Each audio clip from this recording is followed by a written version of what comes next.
जय हिंद साथियों। तरक्की की फसल हम भी काट लेते, थोड़े से तलवे हम भी चाट लेते, बस लहजे में मेरा जी हजूर ना था, इसके अलावा मेरा कोई कसूर ना था। पल भर को भी मैं बेजमीर हो जाता, यकीन मानिए मैं अमीर हो जाता। आज बात करते हैं दोस्तों उसकी जिसके लिए आप लोगों का भी हृदय कांप उठा होगा। जी बिल्कुल, किसकी? काश हमारा भी वोट होता, काश हमसे भी कोई उम्मीद रखता, काश हमारी भी कोई जान की ओर सोचता। मैं बात करने जा रहा हूं आज गौ माता की। आज कहां है वो जो कहते हैं कि गाय में 33 करोड़ देवी देवता निवास करते हैं? कहां गए वो उसकी रक्षा करने वाले जो कहते हैं कि गाय को अगर काटा गया तो हम आंदोलन करेंगे? यहां पर आज हजारों की संख्या में गायें जो है मरी जा रही है। एक भी नेता, एक भी धर्मार्थ वाला व्यक्ति कोई भी आगे नहीं आ रहा। क्यों? क्योंकि उनके पास क्या नहीं है।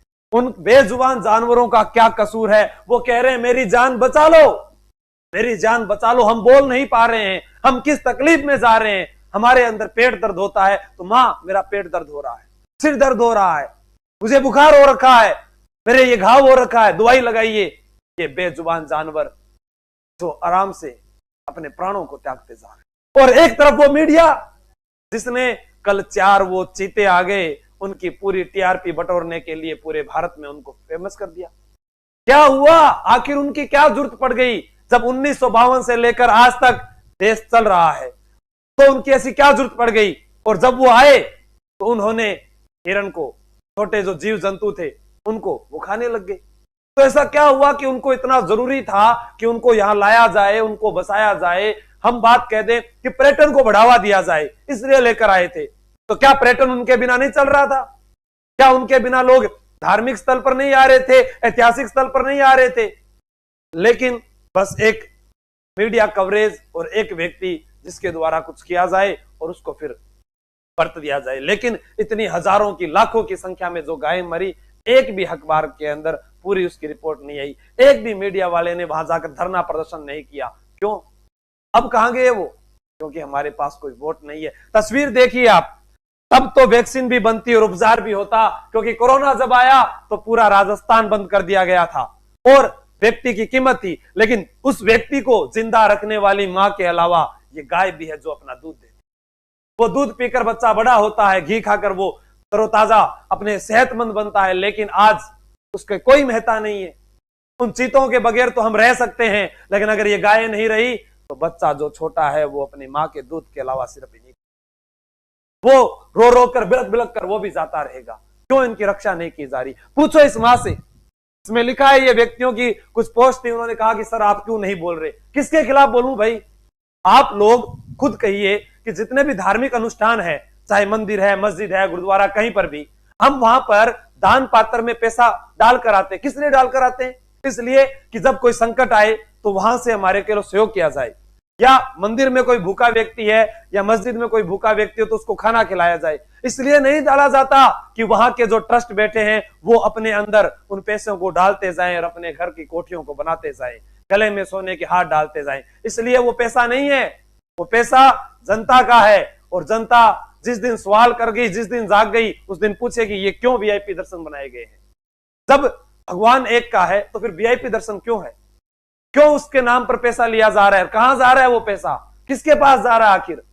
हमें तो नहीं दिखा कि इतने संकट के अंदर वो पैसा लेकर कोई आया हो।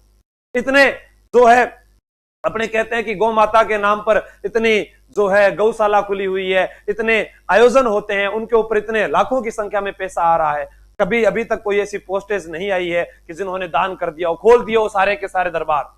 आप कहते थे ना राजपुताने के कारण है, कलयुग के कारण है राजा महाराजाओं को, क्योंकि जब जब संकट आया तो उन्होंने अपने दरबार खोल दिए थे।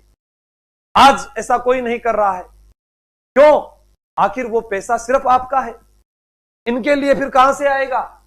ये मां इस गाय से, इस बछड़े से इतना प्रेम करती है जो बिलख रही है। लिखा है कि अर्थशास्त्र जब धर्मशास्त्र पर चढ़ बैठता है तो गोरख से ही चमड़े की दुकान खोलकर गो का चमड़ा सस्ता बेच देता है। एक तरफ रो रही सड़क पर गोपाल तेरी गैया है, खरीदी करोड़ों में विदेशी बिलैया है। आप देखिए इन दोनों में से हमें महत्व किसका है? हमें इनकी आवश्यकता है, इनकी आवश्यकता नहीं है। इनको देख के तो हम डर कर भागते हैं, अपनी जान बचाने की कोशिश करते हैं, फिर वो डर पैदा करने के लिए इनको क्यों लाया गया? जो हमारी रक्षा हमें आज जो हष्ट पुष्ट बनाती है वो आज जा रही है, किसी का ध्यान ही केंद्रित नहीं हुआ है। बारे घटिया राजनीति, एक को लाए और दूसरे को मार गिराए, सब को अरे सबके दिन भर चीते की धार दिखाई दी, लेकिन एक बार भी हिरण के आंसू नहीं दिखे समाज के द्वारा। एक बार फिर से सबने पत्र लिखकर भेजा कि आखिर क्यों इनको लाया गया और इनकी जो हम रक्षा कर रहे थे इनको आखिर क्यों मारा गया। बाकी कोई और साथ नहीं आया। क्यों नहीं आए भाई, आप भी लिखकर भेजो, हमें नहीं चाहिए, वापस ले जाओ, हमें नहीं चाहिए इनको। और जो आज गायों के लिए कुछ भी कार्य नहीं कर रहा है, मैं अपने क्षेत्र की बात कर रहा हूं, मेरे घर पर आने वाले चौखट पर, उसको वोट नहीं दिया जाएगा जिसने इनकी रक्षा नहीं की। ध्यान रखना, तभी आना तब इनके लिए कुछ करो। ये देखो, मंदिरों के पास अरबों रुपए का चढ़ावा है, मोटी मोटी फीस लेने वाले कथावाचक जो पूरे दिन गाय के महत्व को बताते हैं, राजनेता गाय के नाम पर सरकार बनाते हैं, हर दुकान पर गौ सेवा दान पत्र रखा रहता है। अगर इतनी विकट घड़ी में भी गायों के लिए इन सबका पैसा काम नहीं आया तो आखिर कब काम आएगा, ये सवाल है मेरा उन युवाओं से। आखिर आप कब उस दिन वीडियो बनाओगे अपने सोशल मीडिया पर, कब लिखोगे कि मेरे घर पर वोट लेने तभी आना, तब इनके लिए आप कुछ करके दिखाओ, इन बेजुबान पशुओं के लिए कुछ करके दिखाओ, इनकी जान बचाकर दिखाओ। ये बोल नहीं पा रहे हैं, क्यों, कौन करेगा फिर? जब आप आ सकते हैं, आप कह सकते हैं कि 33 करोड़ देवी देवता निवास करते हैं, तो फिर आप उनको कैसे मार सकते हैं? उनकी ओर ध्यान आकर्षित क्यों नहीं किया गया अभी तक?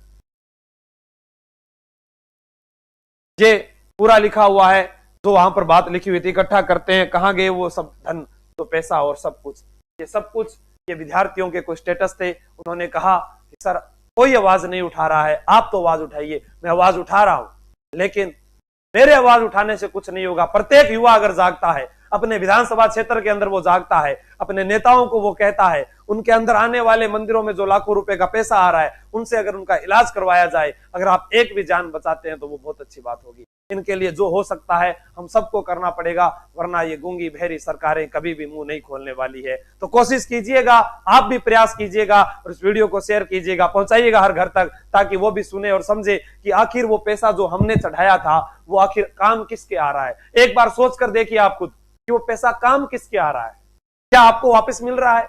क्या आपने देखा है कि किसी गरीब के घर में शादी हो रही है तब जाकर वो पैसा वहां से लगाया जा रहा है? कोई भूखा मर रहा है तो वहां पर लगाया जा रहा है, कोई बीमारी से त्रस्त है और वह हॉस्पिटल में दम तोड़ रहा है तब वहां पर लगाया जा रहा है।